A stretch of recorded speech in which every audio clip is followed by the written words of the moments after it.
Bonjour à tous, les émotifs talentueux, très heureuse de vous retrouver aujourd'hui avec un nouvel extrait d'interview, cette fois-ci de Pierre Portevin. Arrêtez de vous saboter et apprenez à vous traiter en ami. Donc interview du Congrès d'Ouance 2018. Alors qu'est-ce qu'on va faire avec Pierre? Eh bien, il nous aide à comprendre et à aimer, ce qui fait la richesse de notre différence et ce qui nous rend singuliers, voire uniques.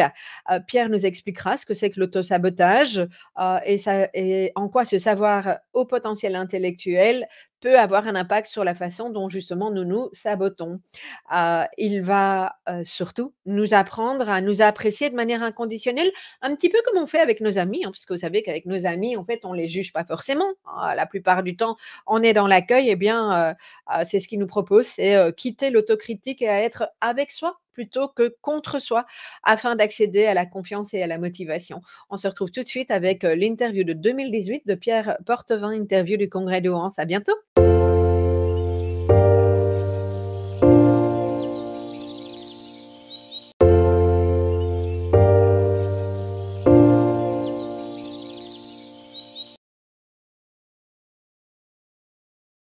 Alors, Pierre, tu vas nous parler d'autosabotage aujourd'hui, sujet qui, je pense, va parler à toute une série de personnes qui sont en train de nous écouter. Et puis, tu vas nous parler d'amitié, mais pas nécessairement d'amitié de la façon dont on a l'habitude de l'entendre. Ok. Donc, déjà, j'éveille un petit peu de curiosité, j'espère, chez les personnes qui nous écoutent. Alors, ce que je propose avant toute chose, Pierre, c'est de définir l'autosabotage pour que chacun sache de quoi il s'agit dans cette interview. Et peut-être si tu peux nous donner des exemples. Mais merci de m'accueillir dans ce congrès, Nathalie. Ça me Avec touche plaisir. et je suis heureux d'être là. Et parce que je trouve que le sabotage, on est, en tout cas, de nombreuses personnes dont je faisais partie, ça m'arrive encore, avaient une grande capacité à se saboter, à foutre leur propre vie en l'air ou passer à côté de bonnes opportunités. Alors, comment on fait? Bon, le sabotage, ça veut dire qu'on fait en sorte que ça rate. Auto, ça veut dire que c'est nous qui le faisons pour nous-mêmes. Et alors, ça prend des formes très diverses, mais c'est quand, par exemple, quelqu'un qui me dit oui, j'avais envie de me lancer dans un projet, et puis il y a quelqu'un qui est venu me proposer un projet qui était en plein dans mes cordes, mais j'ai refusé parce que je pense que je ne suis pas à la hauteur, je ne pourrais pas y arriver. Ou toutes les personnes qui ont envie de mettre en place peut-être une nouvelle discipline dans leur vie, d'arrêter une mauvaise habitude ou de commencer une bonne habitude et qui remettent au lendemain parce qu'ils ont plein de bonnes raisons de ne pas faire ce qui compte à leurs propres yeux. Voilà, c'est un peu ça. Euh, ou encore, là, j'ai une femme qui s'appelle Pamela et qui vient chaque fois en me disant mais je voudrais trouver du temps pour moi. Elle ne trouve pas de temps pour elle. Et elle fait tout pour les autres, tout le temps. Alors, c'est pour son boulot, c'est pour ses enfants. Ok, j'ai envie de lui dire, non, Oui. prends du temps pour toi. Voilà, autant de formes que peut prendre l'auto-sabotage. Et je pense que la pire forme qu'il prend, c'est quand il nous enfonce, à force on se critique en permanence. Mhm. La critique, l'autocritique permanente, on en reparlera peut-être, c'est vraiment un poison parce que ça nous conduit, mais tout simplement, les études le montrent, ça nous conduit vers la dépression. Mhm. Mhm. Normal. Ça me mène à une deuxième question.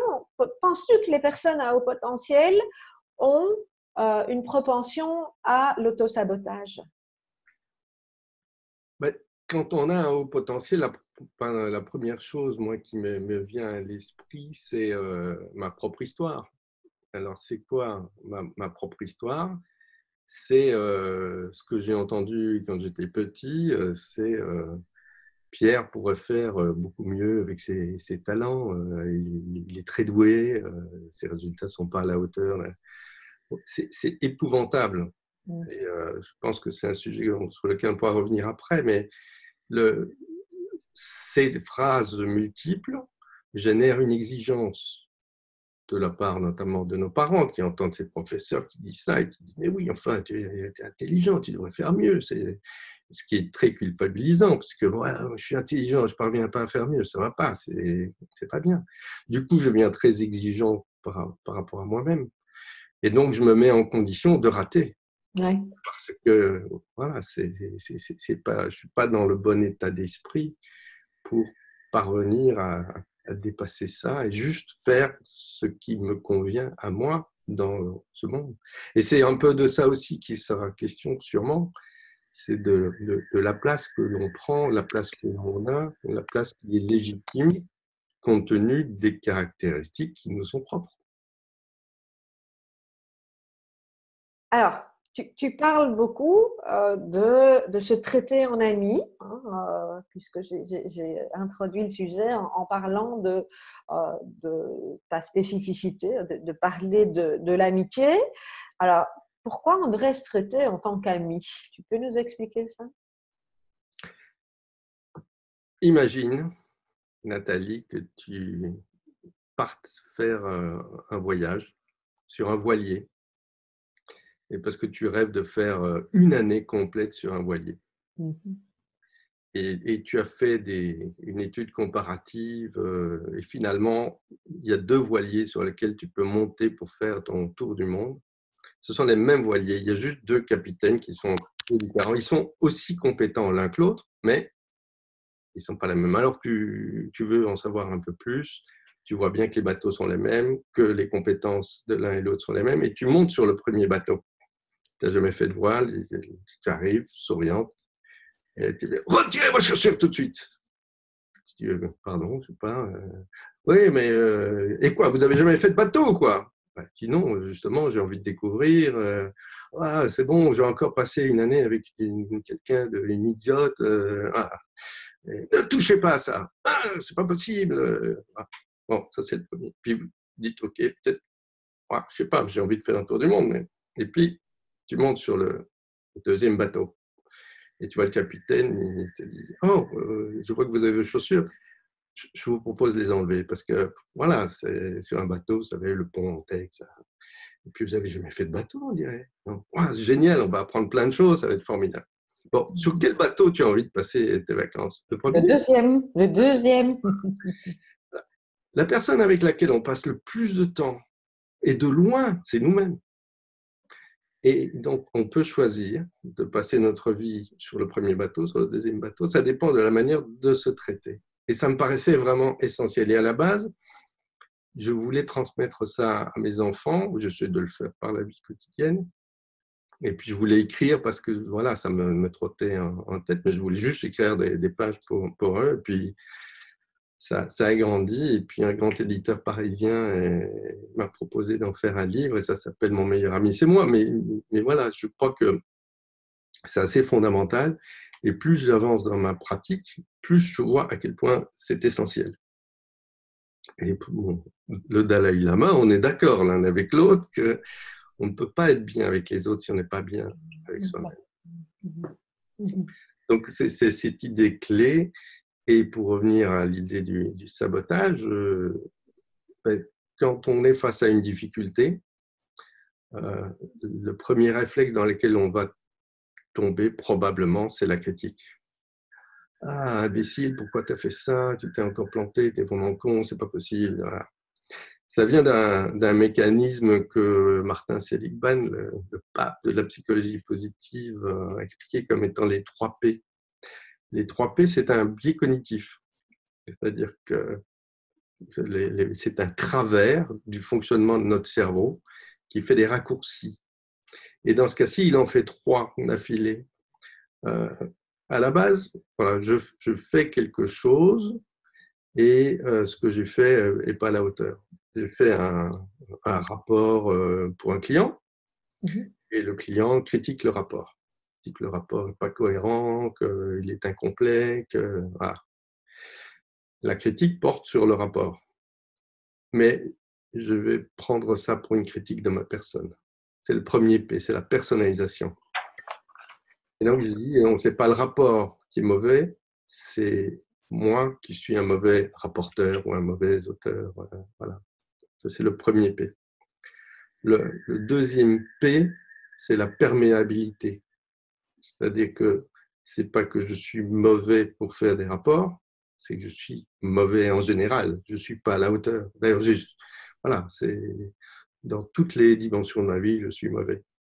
Donc, on ne contextualise pas, en fait. On élargit ça à l'intérieur. Comme l'eau, la perméabilité, elle coule un peu partout. Et le troisième P, c'est la permanence. C'est-à-dire, j'étais mauvais, je suis mauvais et je serai toujours mauvais. Et voilà, paf, on est enfermé. Et c'est un mécanisme dans lequel on est. On se critique beaucoup aussi parce que ça provient de notre élan de relations sociales. Nous sommes câblés dans notre cerveau comme un homo sapiens qui protège et qui crée toutes les conditions possibles pour éviter de se faire rejeter par la tribu. Et comment on fait pour éviter de se faire rejeter par la tribu? C'est éviter de faire des choses que la tribu pourrait déplorer ou critiquer. Et donc, nous avons un processus d'internalisation de la critique pour se dire, tiens, ça je peux faire, ça je ne peux pas faire. Mais avec ce phénomène des 3 P, cette critique sans mal et autres. Donc c'est normal quelque part, c'est naturel de se critiquer. Il faut juste savoir qu'avec les biais cognitifs et avec les 3 P, ça nous fait du tort et même beaucoup de tort, et qu'on peut apprendre petit à petit, et on verra comment après, qu'on peut apprendre à arrêter ces critiques intérieures en le remerciant pour ce qu'il a fait parce qu'il avait un rôle pour nous. Moi, je suis pour l'amitié même avec les critiques, être bienveillant, parce que si je me critique d'être critique, ben, je renforce les critiques. Et remplacer cela par une relation d'amitié avec soi-même. Et alors, on peut voir après comment on définit l'amitié. Bien sûr, c'est important. Mais je trouve très, très interpellant et intéressant cette mise en avant du phénomène de rejet, parce que c'est quelque chose qu'on retrouve assez bien dans la communauté des personnes à haut potentiel. Ce sentiment de décalage et par le fait qu'on ne s'identifie pas aux autres. Hein. Ce matin, je parlais encore avec quelqu'un qui me disait combien ça avait été difficile quand elle était petite à l'école, parce qu'on lui disait qu'elle était bizarre. Et elle a vécu vraiment beaucoup de souffrance. Et quand j'ai demandé de définir c'est quoi bizarre, elle m'a répondu je ne faisais pas la même chose que les autres, je faisais beaucoup plus vite. Moi, j'avais besoin d'apprendre des choses. Il me disait toujours mais pourquoi toi tu veux apprendre ça? Donc, c'est particulièrement intéressant, effectivement, ce que tu mets en avant. Mmh. Alors après, la question, c'est comment on fait pour se traiter en ami? De manière à pouvoir en parler avec un peu de précision et de rigueur, j'ai commencé par me demander quelles étaient les qualités de l'amitié. Et comme je n'étais pas sûr de mes réponses, j'ai interrogé mes amis et les amis de mes amis en faisant une enquête en ligne. J'ai eu près de 400 réponses. Et je trouvais que c'est vraiment assez fascinant. Donc, j'ai recherché toute une série de qualités existantes parce qu'il fallait pouvoir traiter les données. Donc, je suis parti de données et de recherche. Et donc, je suis parti notamment de ce qui s'appelle le VIA Characters, qui est un site qui a été développé aussi dans le cadre de la psychologie positive, qui aide les personnes à identifier leurs qualités. Et pour faire ça, ils ont identifié 24 qualités universelles qu'on retrouve partout, dans tous les pays, dans toutes les cultures. C'est une très, très grosse étude pour trouver ça. Et, voilà. Et on peut s'identifier par rapport à ces qualités. Et donc, j'ai repris ces qualités, mais je les ai un peu transformées et complétées par rapport aux relations. Et puis, j'ai demandé à mes amis de prendre ces qualités et simplement de me dire lesquelles, pour eux, semblaient les 10 les plus importantes. J'ai fait une synthèse des réponses qu'ils m'ont données. Et j'ai ensuite essayé de voir dans quelle mesure ces qualités qui fondent les amitiés, on les cultivait envers soi-même. Alors, pour te donner quelques exemples, la première des qualités qui sort, et je pense qu'elle est essentielle, c'est un ami, il m'accepte et il m'apprécie tel que je suis. Ça veut dire, je n'ai pas besoin d'être autrement que ce que je suis pour qu'il soit mon ami. Il ne m'apprécie pas parce que je suis intelligent ou que j'ai des cheveux comme ça ou que j'ai tel métier. Non, il a du plaisir à passer du temps avec moi et moi aussi. Alors, une dernière question rapidement, hein, que le temps file, mais je pense que le public va m'en vouloir si je ne la pose pas. C'est un outil de détection de son auto-sabotage et une clé pour en sortir vite une fois l'auto-sabotage identifié. La personne dit ça me serait très utile et je pense qu'il n'y a pas que cette personne-là. Qu'est-ce que tu as envie de répondre? Et, de nouveau, la première des clés, moi j'en vois trois, mais la première des clés, c'est ce que je disais, c'est tant que je ne vois pas que je me sabote, je ne me pose même pas la question. Donc la première, c'est tiens, est-ce que je suis dans mon camp ou pas dans mon camp? J'ai un très bon exercice là-dessus. La deuxième, c'est comment je me parle. Qu'est-ce qui tourne dans ma tête? La personne avec laquelle on parle le plus, c'est nous-mêmes. On ne s'en rend pas compte. Mais je ne sais plus, on parle 60 000 fois par jour, on se dit des choses, on prend des décisions, on est ensemble avec soi. Et, voilà. Comment je me parle? Et repérer les paroles de ce critique intérieur pour parvenir à le dissocier, comprendre que ce critique, c'est pas nous. Et donc, le faire parler. Et encore une fois, j'ai aussi un exercice qui parle de ça. Et puis, à partir du moment où on voit qu'on se sabote, qu'on voit qu'on se critique, c'est remplacer ça par l'attitude et les paroles d'un ami. Et ça, c'est la troisième partie, c'est l'ami, c'est celui qui est là pour nous aider à exister pleinement. C'est celui qui est là pour dire, mais qu'est-ce qui est important pour toi? Qu'est-ce que tu peux faire maintenant par rapport à ce qui est important? Tiens, comment tu te parles? Est-ce que ça te sert ou ça te dessert? Tiens, tu devrais changer, tu peux changer. Et cette attitude amicale à l'égard de soi, elle change tout. Imagine que tu passes ta journée dans un bureau où tout le monde t'en veut tout le temps, tout le monde te critique de manière injuste en plus, il ne peut rien dire, et puis tu rentres chez toi, il y a quelqu'un qui fait un pas de travers, tu vas exploser. Ah, en tout cas, moi, c'est comme ça. Oui, je pense aussi. On ne peut pas être bien avec les autres si on n'est pas bien avec eux. Donc, c'est important de remettre de la paix, de l'énergie, de l'envie. J'adore le mot enthousiasme. Ouais. Et donc, ça nous permet de cultiver cette qualité merveilleuse qui est la bienveillance, qui est au cœur de mon travail. Si vous avez apprécié cette vidéo, bien dites-moi en commentaire si vous voulez bien ce qui vous a le plus parlé ou tout simplement mettez-moi un petit pouce pour m'encourager à vous envoyer de nouvelles versions.